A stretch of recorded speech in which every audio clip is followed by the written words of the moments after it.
Muy buenas, que Dios bendiga a mis hermanos una vez más. En el amor de Jesucristo, estoy aquí con el propósito y el deseo de compartir un nuevo vídeo, dándole seguimiento a estos estudios que Dios puso en mi corazón ya de hace tiempo. Y en esta ocasión estaré hablando de lo que es el propósito de la ley. Hemos estado hablando de la justicia de Dios en Cristo, primera parte y segunda parte, cómo es que Dios por su gracia y misericordia llevó a su Hijo a la cruz y prefirió pues que su hijo amado fuese a la cruz antes de faltar a su propia justicia. Con el tiempo hemos ido dándonos cuenta de que ese sacrificio perfecto que Cristo hizo en la cruz, el enemigo ha ido metiendo levadura en la doctrina a través de los hombres, a través de los líderes, y poco a poco hemos dejado de sentir esa alegría, esa paz, ese gozo, ese reino de gracia, como estuvimos hablando en el último vídeo. Y es porque hemos perdido de vista el significado de lo que sucedió en el Calvario. Por eso hoy quiero compartiros acerca de el propósito de la ley.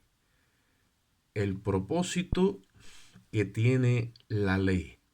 Y me gustaría leer aquí en 1 de Timoteo capítulo 5 versículo 11. A la gloria de Dios, dice la palabra de Dios desde el versículo 5. Primera de Timoteo 1:5 dice: pues el propósito de este mandamiento es el amor nacido de corazón limpio, de buena conciencia y fe no fingida.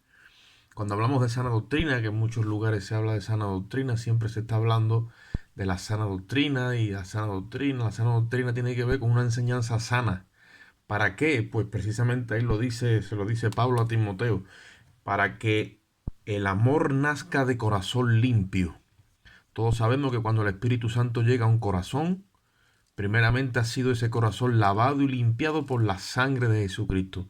Le entregamos nuestros pecados a Cristo, por eso es que a Él lo matan, por causa de nuestros pecados, y ahí en ese lugar de transferencia, en la cruz del Calvario, se produce esa justicia, ese intercambio, esa sustitución, y a nosotros se nos imputa la justicia de Cristo. Nuestros pecados caen sobre Él, el castigo de nuestra paz, dice la Biblia, fue sobre Él, y a nosotros entonces nos cae la bendición de Cristo. ¿Qué es lo que sucede? Que en ese corazón ya limpio con la sangre del Cordero inmolado, el Señor entonces ahí en ese corazón limpio deposita ahora su amor. Romanos 5:5 dice que el amor de Dios ha sido derramado en nuestros corazones por el Espíritu Santo que nos ha sido dado. Un corazón que anteriormente ya fue convencido por la ley de Moisés, como estuvimos hablando, porque ese era el propósito de la ley. Y si venimos aquí a Juan 16:8, vamos a ver que Jesús dijo que cuando Él se fuera enviaría al Espíritu Santo, pero para convencer al mundo. El Hijo de Dios no tiene que ser convicto porque ya ha sido convencido. Tenía que convencer al mundo de pecado, de justicia y de juicio. ¿Y cuál es el instrumento que el Espíritu Santo usa para convencer al mundo de pecado, de justicia y de juicio? Es la ley de Moisés. La ley fue añadida, como dice en Gálatas 3:19, para declararnos transgresores. El diseño original de Dios desde el principio no fue ley, fue gracia. La ley tuvo que ser introducida luego, ya que el hombre transgredía la ley de Dios y no lo sabía. Entonces, como dice también Romanos capítulo 5, dice la palabra de Dios en el versículo 12 y 13, que la ley tuvo que ser introducida para inculparnos de pecado, ya que sin ley no se puede inculpar de pecado. Es un decálogo, es la ley penal, la pudiéramos llamar así, aunque en su esencia es moral, para declararnos transgresores. Y de la única forma que podemos ser convictos de pecado es cuando somos declarados transgresores. Hay un peso de sentencia sobre nuestro alma, por eso que es que el fin de la ley es Cristo. Se nos presenta el Evangelio luego. Muchas veces hemos presentado el Evangelio antes de la ley, por eso es que las almas no llegan verdaderamente a ser salvas en un diseño genuino por el Espíritu, porque el diseño de todo este plan de salvación lo tiene Dios y nos lo revela por su Espíritu. Ahora, ¿por qué yo vengo hoy con esto?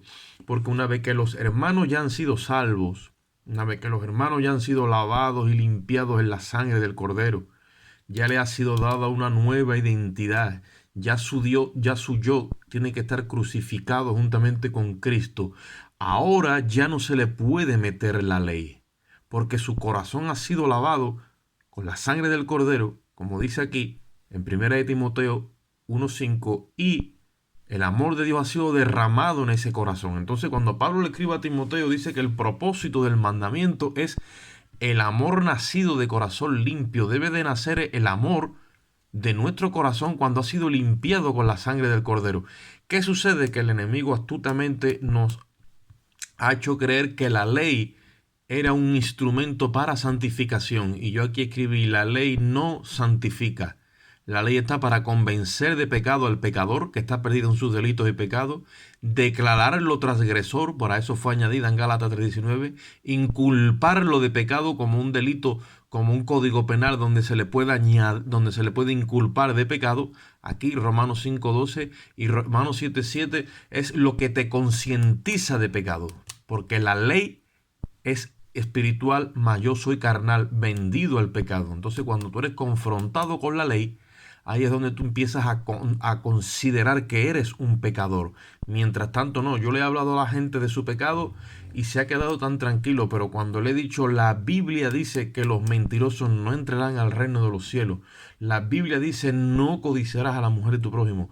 La Biblia dice: no darás falso testimonio. Entonces, cuando ya le empiezan a meter esa ley, ellos han intentado de alguna forma de excusarse. ¿Por qué? Porque ya la palabra está entrando.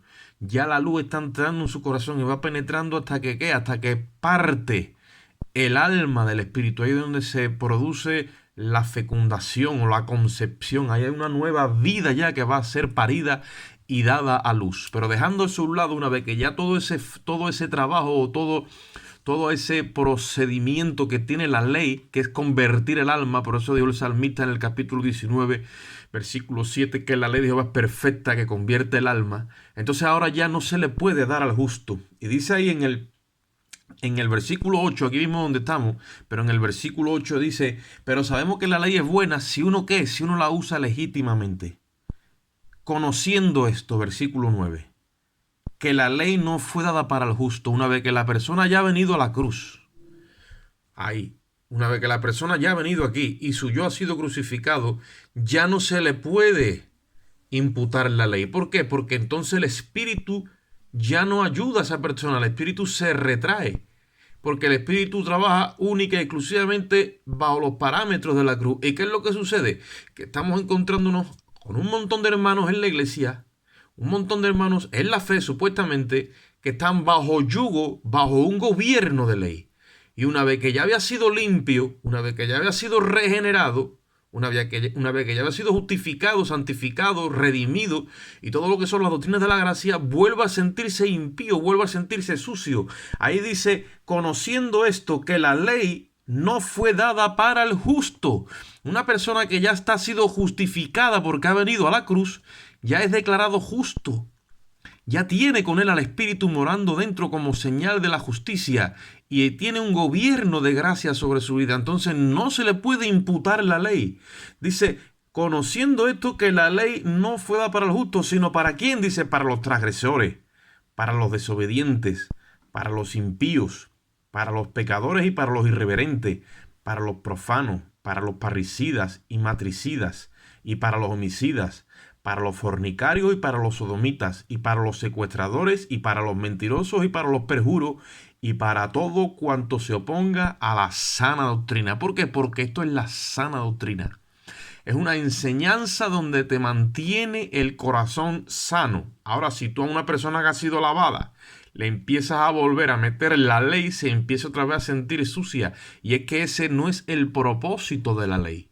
Propósito de la ley, como hemos dicho antes, inculpar de pecado, concientizar de pecado, declararte transgresor y convencerte de que no podrás estar en la presencia de Dios porque has ofendido su honor y estás desechado. Dice la palabra de Dios que hemos sido echados de su presencia, del Edén, por cuanto el pecado ha hecho mella entre Dios y nosotros, ha hecho división. Entonces, ¿qué es lo que sucede? Que mientras que estamos en un gobierno de gracia, la justicia de Dios nos declara justos.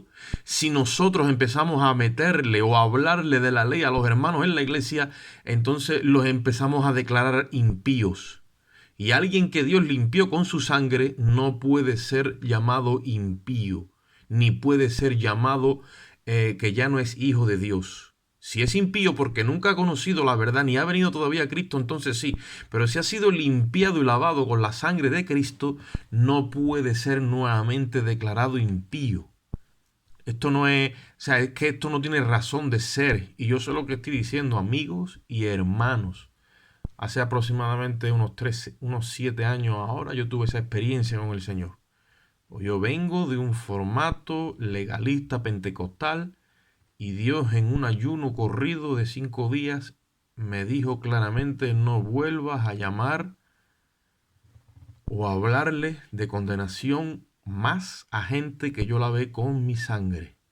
Y ahí fue donde se me cayó todo mi mundo, toda mi justicia, toda mi santidad, toda mi búsqueda, toda mi grandeza, todo lo que yo estaba, digamos, había establecido en mi vida, se cayó de un día para otro. Y Dios empezó a mostrarme por su gracia y su amor todo el diseño que Él había trazado desde el principio por la palabra. Por eso es que estoy aquí haciendo estos vídeos y estoy compartiendo el Evangelio. Ahora predico el Evangelio de la gracia, pero a través del mensaje de la cruz. Entonces no se le puede meter la ley a los hermanos. Primera de Juan, capítulo 4 y versículo 18. Voy allí con mi Biblia ahora rapidito. Dice la palabra de Dios. Primera de Juan, capítulo 4 y versículo 18. Dice: en el amor no hay temor, sino que el perfecto amor echa fuera el temor, porque el temor en sí lleva castigo, de donde el que teme todavía no ha sido perfeccionado en el amor. Cuando a una vida se le mete ley, se empieza a engendrar nuevamente el temor. Y el temor no viene de Dios. El temor lo engendra la ley, porque te obliga a obrar y te das cuenta que no estás a la altura de la santidad de Dios. Porque el que te presenta delante de Dios es Cristo y es el que te declara irreprensible, santo y sin mancha, dice Colosenses 1:22. Entonces, cuando empezamos otra vez a meter ley, empezamos a engendrar un temor, que ya había sido vencido, porque el temor lleva castigo, pero nuestro castigo lo llevó Él en el Calvario. Por lo tanto, tenemos que ser perfeccionados en el amor y ahora tenemos que agarrarnos como nunca a la gracia que nos ofrece Cristo en la cruz y su justicia y confiar completamente en su gracia. La ecuación de el sacrificio de Cristo más mis obras es igual a salvación. Esa ecuación no es la que registra el Nuevo Testamento, no es la herencia que Cristo nos dejó en su sacrificio, no es la herencia que el apóstol Pablo revela en las epístolas. Esa no es la herencia, esa es la herencia que nosotros hemos creído que ha sucedido cuando se ha metido la falsa doctrina que ha leudado lo que Cristo hizo en el Calvario. Que dice Gálatas 5:4, los que por la ley justificáis, de la gracia habéis caído. Ahí lo dice. ¿Por qué? Porque llega un momento que el justo se quiere justificar delante de Dios por la ley. ¿Y quién le ha dicho al justo que se tiene que justificar delante de Dios por la ley cuando haya sido justificado en Cristo? Como dice Romanos 5:1, justificado pues por la fe, tenemos paz para con Dios por medio de nuestro Señor Jesucristo. Pero es que cuando ya estamos obrando en este orden ya no hay paz. Si le preguntamos a cualquier hermano qué es caer de la gracia, todos te dicen es irse al pecado. No es irse al pecado. Caer de la gracia es desligarte de Cristo. Que tu yo se desliga de Cristo y toma el control de su vida. Y la palabra de Dios enseña que cuando de Cristo os desligasteis, los que por las obras os justificáis. Por lo tanto, de la gracia habéis caído. Ahí lo dice la palabra de Dios en el libro de Gálatas.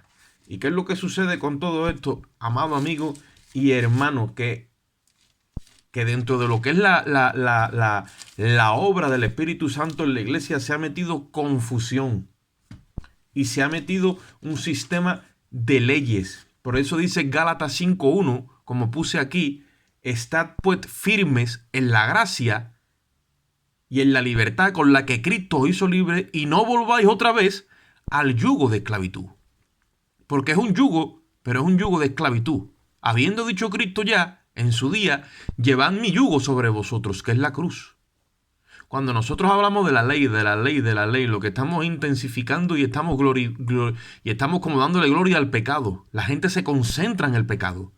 Y si yo me concentro en mi pecado, lo que estoy viendo es mi estado imperfecto. Pero cuando yo hablo de la gracia, lo que estoy es glorificando lo que Cristo hizo en la cruz. No me estoy viendo mis errores.